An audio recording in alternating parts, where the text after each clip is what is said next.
Regardez, ça c'est le gameplay d'un joueur sur Call of Duty Warzone sur la map Reapers Island. Il joue bien, hein? C'est vrai qu'il joue bien. Le souci avec ces joueurs qui jouent bien, c'est qu'ils jouent tellement bien qu'on peut se demander s'il triche, si c'est un cheater, s'il utilise un logiciel, s'il aimbot. Et ce que vous voyez là, c'est le score de suspicion que mon détecteur de triche lui a attribué. Ce score-là, on peut l'avoir en analysant n'importe quel gameplay. Et ça, c'est hyper cool. Parce que moi, comme vous, j'ai souvent des doutes. Quand je fais des games de Warzone, je tombe sur des cheaters. Je le vois que c'est un cheater. Mais des fois, j'ai un doute. Parce qu'il y a réellement d'excellents joueurs. Toi, tu te fais tuer par un joueur pro, par des très bons joueurs. Et le problème, c'est qu'on reporte des gens qui ne méritent pas d'être reportés. Et c'est là que c'est problématique.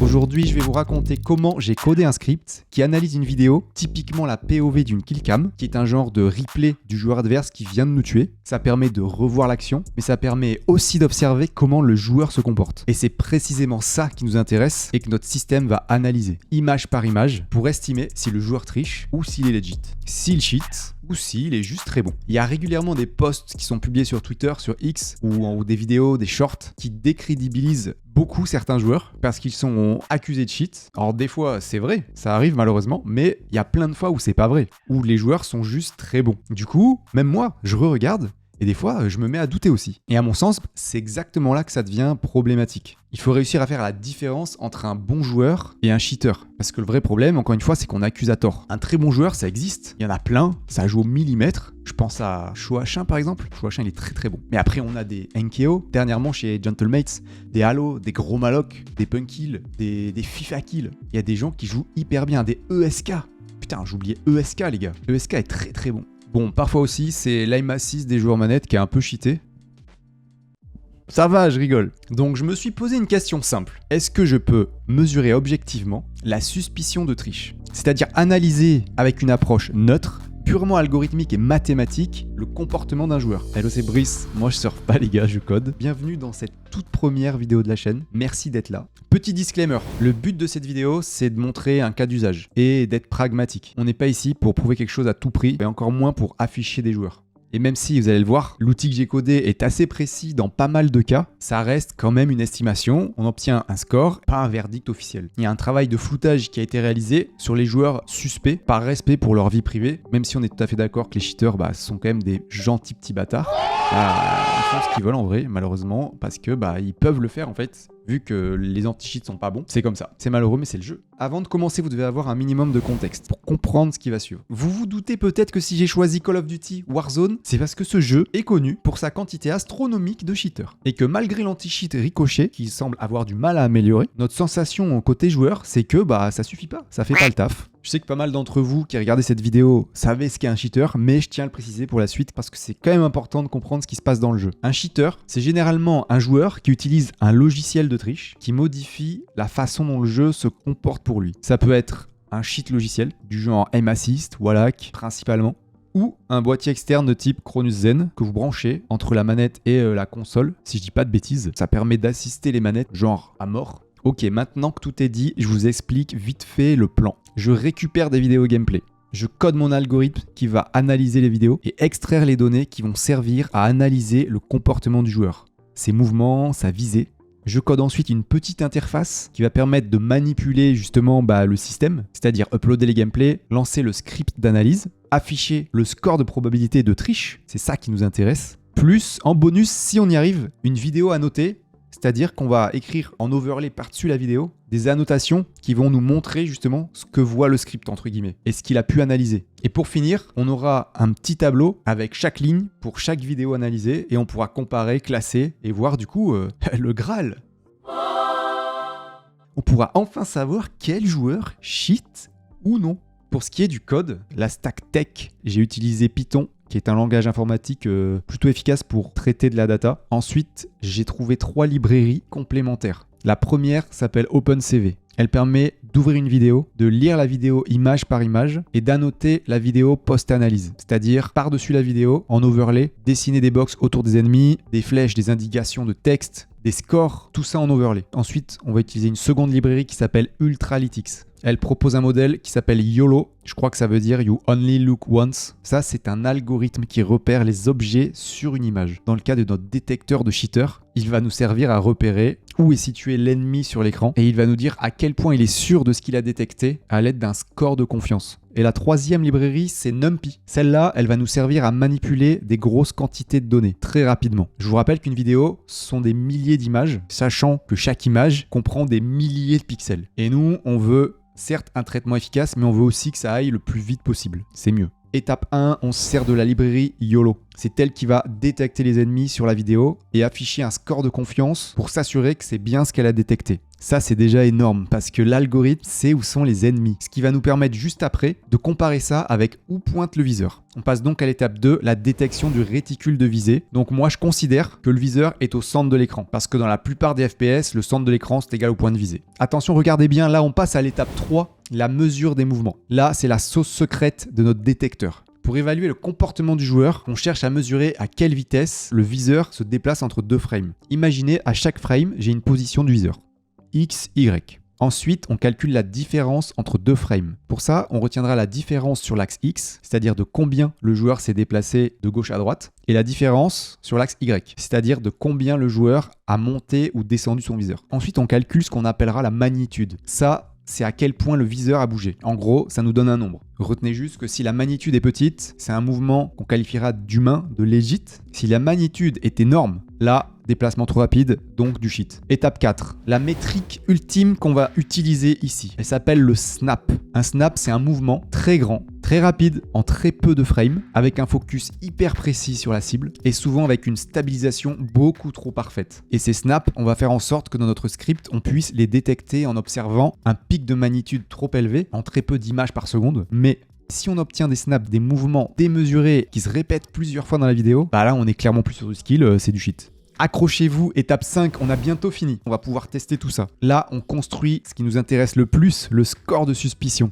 Dans le code, dans le calcul de ce score, j'ai fait en sorte qu'il prenne plusieurs signaux. Le pourcentage de mouvements suspects, les fameux snaps, à quel point le viseur focus une cible de façon très précise trop souvent, parce que c'est impossible à réaliser même pour un pro. Avec cette recette, je transforme ça en score sur 100 et on obtient notre précieux score de suspicion. Encore une fois, c'est une probabilité, mais il y a moyen qu'on arrive à développer un outil assez précis. Le petit bonus dont je vous avais parlé, c'est la vidéo annotée. J'étais pas sûr d'y arriver, mais c'est tout à fait possible. Ce qui me gênait, c'est que avoir juste un score, c'est pas toujours suffisant pour convaincre. Donc, j'ai fait en sorte que le script génère une vidéo juste après son analyse avec des annotations en overlay. C'est trop stylé. Donc, comme vous pouvez le voir, on a les box autour des ennemis. On pourra voir le point du viseur, des flèches pour suivre les mouvements du joueur, le calcul des différents temps et de distance par rapport à nos axes X et Y dont on a parlé tout à l'heure. Je sais pas vous, mais juste après, on va faire les tests. Je le sens plutôt bien. Parce que dites-vous bien une chose, si c'est bien codé, les chiffres ne mentent pas. Si on résume le workflow du détecteur, ça donne ça. Upload de la vidéo, récupération des frames, détection de l'ennemi, position du viseur, on mesure des mouvements. Grâce à ça, on détecte des potentiels snaps, c'est-à-dire des mouvements trop rapides, des actions qui sont robotiques. On génère un score final, le score de suspicion, et en bonus, on a la vidéo à noter pour visualiser ce que le script a vu. Les amis, le moment qu'on attend le plus, les gars, le test sur nos 4 vidéos, nos 4 gameplays. Ce qu'on va faire, c'est que je vais passer les 4 vidéos une par une, on les visionne, mais pour chacune, on se fait un avis du comportement du joueur dans chaque gameplay. Est-ce que c'est un cheater? Est-ce qu'il est legit? Et ensuite, on check le résultat, les scores de suspicion pour chaque gameplay. Et on verra si notre script voit la même chose que nous. Est-ce que ça cheat ou est-ce que c'est legit?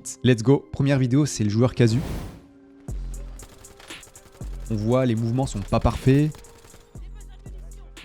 Les ajustements sont lents, le viseur arrive souvent à côté. Désolé, hein, mais il y a du taf, faut s'entraîner mon gars. Deuxième vidéo, on a notre bon joueur, qui est sûrement fort, mais a priori legit aussi.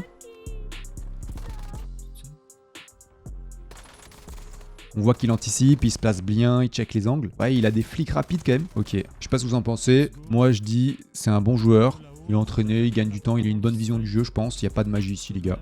Pour moi, c'est ok. De toute façon, vous l'avez compris, un cheater, c'est souvent trop propre, voire robotique. Un bon joueur, ça peut être propre, mais c'est jamais parfait. Troisième vidéo, on a notre joueur pro. Là, ça se corse, les gars. Là, ça va être intéressant. C'est là-dessus qu'on peut se tromper souvent. C'est là que les trades malsains sur Twitter naissent.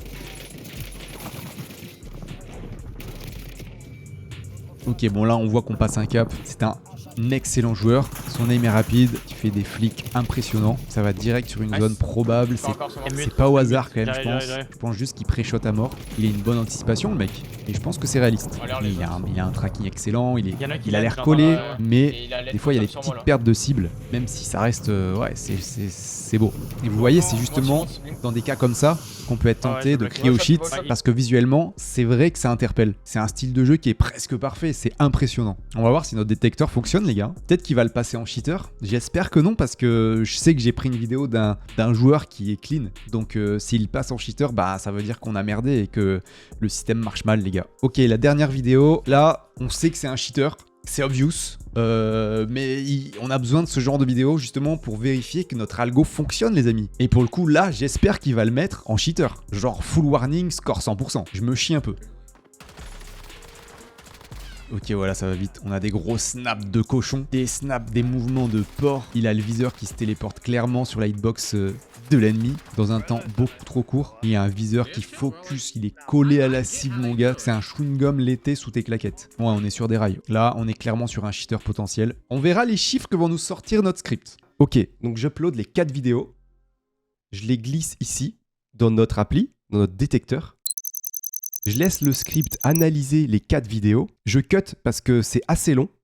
Et voilà. On a notre fameux tableau de comparaison des vidéos analysées. Comme vous pouvez le voir, on a nos 4 vidéos ici qu'on a visionnées ensemble de nos 4 joueurs. Et je sais pas vous, mais ce qui me saute aux yeux, c'est que le détecteur a l'air totalement fiable. On a 11% pour mon gameplay. Le premier gameplay joueur casu, c'était moi. J'ai l'honneur de vous annoncer que je ne suis pas un cheater. Mais à l'inverse, vous savez ce que ça traduit? C'est que je suis pas très bon sur Warzone. C'est pas grave. Ah, c'est la vie. Ah, je tryhard pas assez, les gars. Et regardez, si on regarde le détail, donc score de suspicion, suspicion faible, 11%.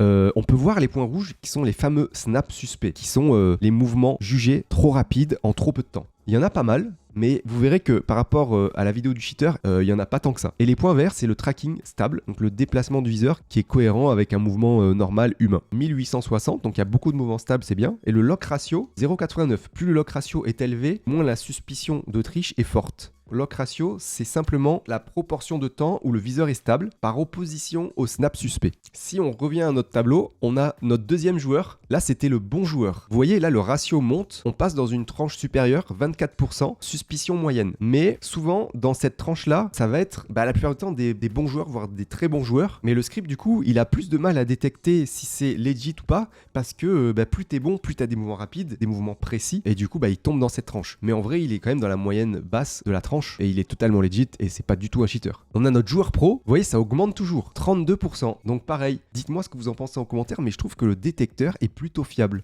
Joueur pro, c'est quand même un très haut niveau et forcément le score augmente mais ça reste legit. Je sais que j'ai mis des joueurs en plus qui sont clean, donc j'ai pas de doute moi. Mais voilà, le détecteur me le confirme aussi, c'est ok. Et pour finir, on a ce qui nous intéresse le plus, notre cheater qui a atteint un score de 89%. C'est énorme. Et regardez, suspicion élevée, 89%. Et regardez tous les points qu'on a de snap suspect, de points rouges, par rapport aux joueurs casus. Il y en a quand même beaucoup plus. Ce qui est tout à fait logique. 1614 snaps détectés, c'est énorme. Moi, j'en avais 200 et quelques. Mouvement stable, il y en a uniquement 199, ce qui est très peu. Moi, j'en avais peut-être 1002, je crois. 1006, je sais plus. Et le lock ratio, il est très faible, 0,11. Ce qui veut dire que plus c'est bas, plus c'est suspect. Et regardez, ce que j'avais essayé de faire, c'est pas au point, mais on a la génération de la vidéo annotée. C'est-à-dire qu'on va voir ce que le script a vu et a analysé. Pareil, c'est un peu long, donc je vous cut. Téléchargez la vidéo annotée, hop, et regardez. On a le viseur qui a été mis en valeur en violet, la croix violette au milieu de l'écran. On a la hitbox autour de l'ennemi, en vert, qui est bien affichée. Donc l'ennemi est bien détecté. Et regardez en haut à droite, on a le score de suspicion, 71%, 73% qui augmente petit à petit. On est déjà très haut, C'est pas mal du tout. Et je suis plutôt satisfait de ce détecteur de cheater fait maison. Je serais curieux de savoir ce que vous en pensez. N'hésitez pas à me le dire en commentaire. Je serais curieux de lire vos retours. Pour le moment, le script permet pas de détecter le Wallach. mais on s'est quand même basé sur des indicateurs pertinents. Si vous avez des clips chelous, des gameplays suspects et que vous savez pas si c'est un cheater, envoyez-moi tout ça sur Discord dans un des channels général où on verra, je pense que je vais en créer un. Vous avez le lien dans la description de la chaîne et on analysera ça dans une prochaine vidéo peut-être, ça peut être cool. J'espère que vous avoir appris quelques petites choses ou qu'au moins cette vidéo vous inspirera. Merci beaucoup d'avoir suivi cette vidéo, ça fait plaisir. Tiens, si vous voulez, on pourra même comparer les gameplays de joueurs manette vs joueurs clavier souris. Il y a moyen de faire des stats intéressantes. Loin de moi l'idée de semer l'embrouille, bien sûr. C'était Brice, je retourne surfer. Pas du tout. Abonnez-vous. Ciao.